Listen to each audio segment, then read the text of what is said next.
So welcome back to our final CEO Change of Mind Q&A session here in UCD.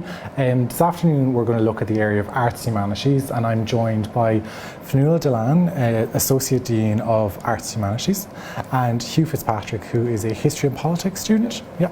So over the course of this session we're going to be looking at the areas of Arts Humanities. So if you have any questions, make sure to ask them in the comment section below, and we can either answer them during this session or afterwards in the comment section. So Fionnuala, I might start with you. In terms of the students who are looking at Arts Humanities degrees, what kind of subjects are they interested in? Well, we have a huge range of subjects here in UCD, and whether you're interested in English or French, linguistics or Latin, classics or art history or music, we have a way of studying that subject that will interest you, we hope. What we're really interested in is students who are intellectually curious. We want curious people, we want people who love to read, we want people who are interested in narrative, how stories are put together, people who love language and to understand the power of language, because whether you're studying Greek or philosophy or Irish or folklore or history, any one of our range of subjects, we have approximately 25 on offer. We're all interested in sharing with you an understanding of how language works and how stories work. And this is hugely valuable, I think, in a world where increasingly we need to understand how cultures operate, how societies are made. And it's very important to have experts in these areas. So we're interested in people who have a passion for these subject areas. You bring that passion to us and we will help you to develop it. We'll help you to broaden your disciplinary expertise in that subject, and we'll help you to develop a whole range of skills and communication abilities, the ability to persuade, the ability to write, the ability to orally communicate and verbally communicate, so that you can go out into a world, into a range of number of different careers. In terms of the degree options, there are three main ones on offer. Could you maybe explain the overview of those and what students can put down? Well, it's really the codes we use for our degree options are really just the gateway into the subject that you love. So we have three gateway options. We have our modern languages degree, which is the way in which if you want to be an expert in cultural communication, an expert in at least two or three European languages, you study the BA International Modern Languages. That's German, French, Italian, and Spanish, with an electives in Portuguese if you want as well. We're one of the few places to be able to offer Portuguese as an elective. So that's the BA International Modern Languages. You do a year abroad on that course. It's a really competitive and compelling degree, and you spend 1 year in one of our partner universities. We have about 400 worldwide. That is one gateway. Another gateway is our BA Humanities.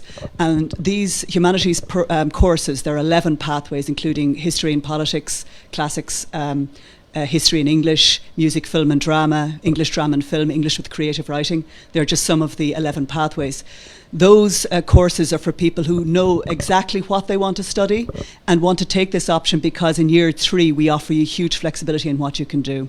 In year 3 of our BA Humanities, you can either go abroad for a semester or a year, you can apply for that, or you can apply to do an internship for a semester where you can work in a museum, in one of our cultural institutions, government, NGOs, the public sector, the private sector, corporate sector. We've arranging for internships in all of these areas. So if you're interested in taking your disciplinary knowledge that we help you with here into the world as part of your undergraduate degree, the BA Humanities is a very solid option for you. We also develop specific career skills and research skills in the second and final year of that degree.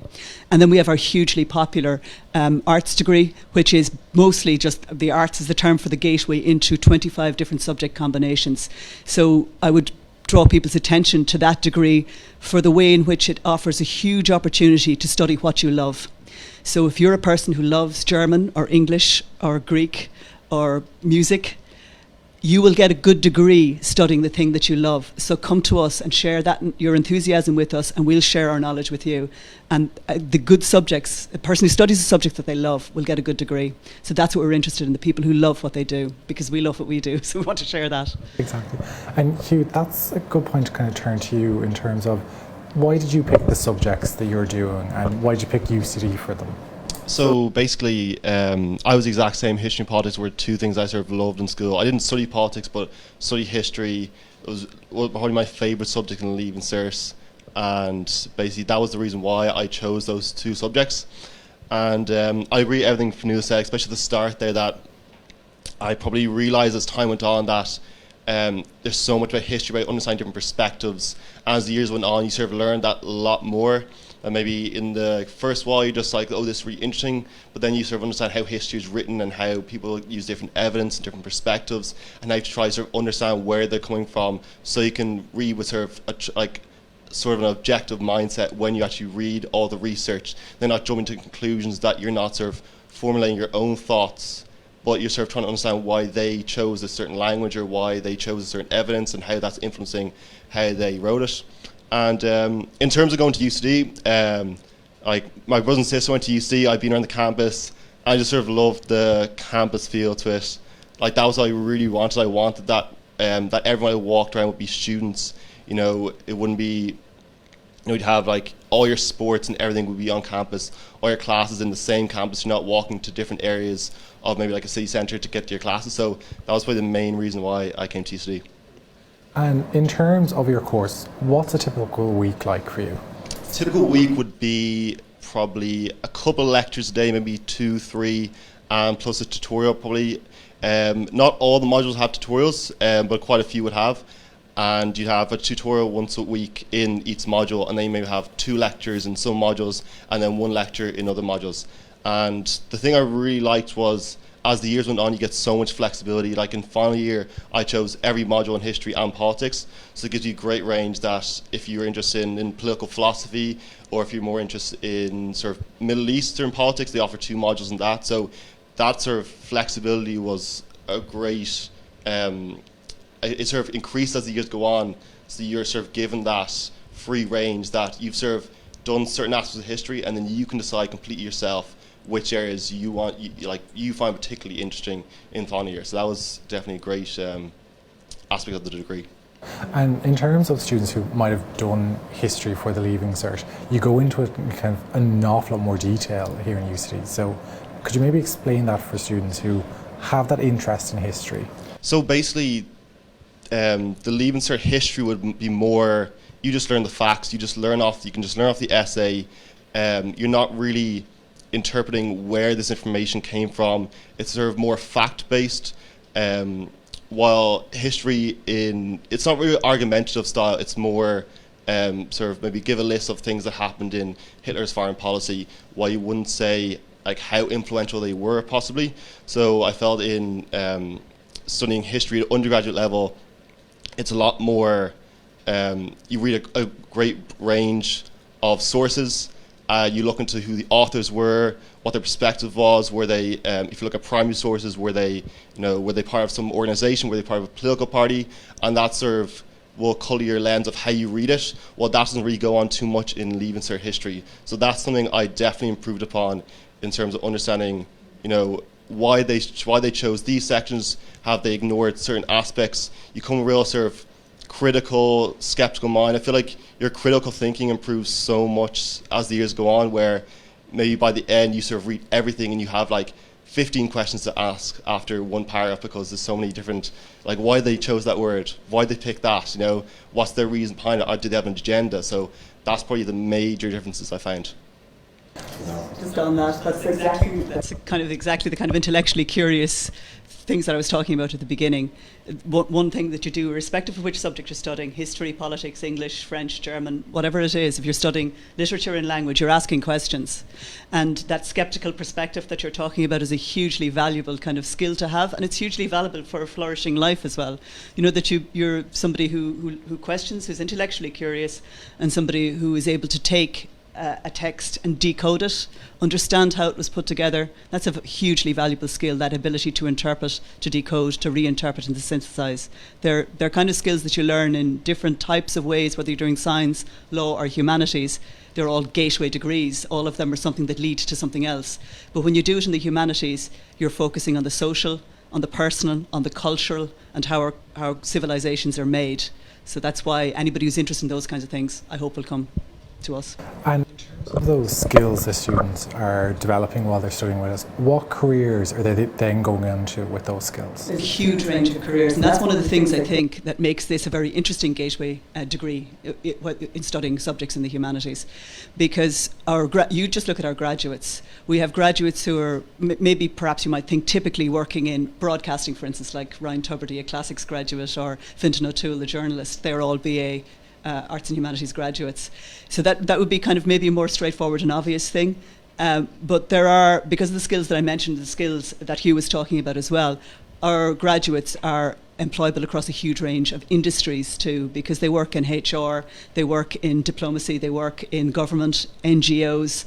They're hugely important as content creators in digital and online media, or in traditional print-based journalism as well. They're also very creative people. So we have writers like Sinead Gleeson and filmmakers like Jim Sheridan and playwrights like Conor McPherson, you know, who understand, because they understand how texts are made and how stories are told and words are put together, can also live a life of passion creating those kinds of stories. And our English with Creative Writing degree in particular is drawing a lot of students for interest in that aspect. But it's, you know, it is across the broad range of industries, and I think it's worth emphasising that increasingly, because we're living in a more kind of technologically oriented society, increasingly we need people who understand how humans interact with that technology. And that's why the big companies like Facebook and Twitter, the huge kind of tech companies, are all looking for humanities graduates, because they bridge that gap between technology and culture and understand how technology interacts with the human. And so those kind of skills are things that we develop, and that's why our students and our graduates are desired by these kinds of companies. Exactly. And in terms of the students who are sitting at home, they're looking at their Change of Mind application, what advice would the two of you give to students who are maybe thinking about an Arts Humanities? Would you like to talk first? Yeah, sure, yeah. So I feel if you enjoy like a good bit of reading, if you enjoy yeah, exactly, understanding how cultures work, understanding how history and how history is written influences how you understand history, understand cultures, and like sort of have that sort of critical mindset, or feel like you have like a strong capability with wanting to further your skills and understanding how language works and how that influences our ideas and thoughts about historical periods. I feel like if you've that sort of type of mindset, obviously those skills like really develop. Like if I took myself from first year to final year, there's such a drastic difference in how you approach like a source. You like in first year you just read it, okay, that's like the finished book. But then in final year you read one source and you say, how does this compare to other sources I've read? So if you have that sort of mindset, you are maybe more of a skeptical person who will, like, when they read something, they'll have like a lot more questions and even more questions. And I feel if you want to sort of get better questions of looking at like what you're reading, that will be the sort of type of mindset. But that completely develops as you go along as well. If I could just add for that as well, just building on what you've been saying, one of the things I would suggest is that be brave about doing what you love. It can be hard sometimes to do that. You think I should do maybe what somebody else thinks is right, or what I'm told generally I should do. But I would say if you're brave in doing what you love, you will have no problems here, because you will be passionate about what you're doing. You will want to be in your lectures and in your seminars. You'll want to have the discussions and the tutorials. You'll want to do the extracurricular things in our drama soc, in our politics society, in our literary and history societies, in our music soc. You'll want to do all of those. And all of those things will help you get a good degree, and a good degree will take you anywhere. And so when you're doing what you love, you will do it well. You will come out with a good degree, and that is your gateway. So I would say be brave about committing to doing what you love, whatever that subject is. If you come here and you're doing your subject, just as, you know, and you're thinking, I'd like to try something else, we have the option in our arts degree, because there are 25 subjects, and if you're doing English and history, you can take up a third subject like French when you're here. And if you find, well, actually, I absolutely love French, at the end of your first year, you can then switch and go on with French and history, say. So we have the option to develop your learning while you're here as well. Come to do what you love, explore the various subjects that we offer you, and let us help you build the degree that you want, so that in 3 and 4 years' time, when you're ready to leave, you're leaving with, you know, the kind of passion that he was talking about, his own subject, and those kinds of skills. Perfect. Well, I think that is a perfect point to finish up this session. I'd like to thank Fionnuala and Hugh for joining us.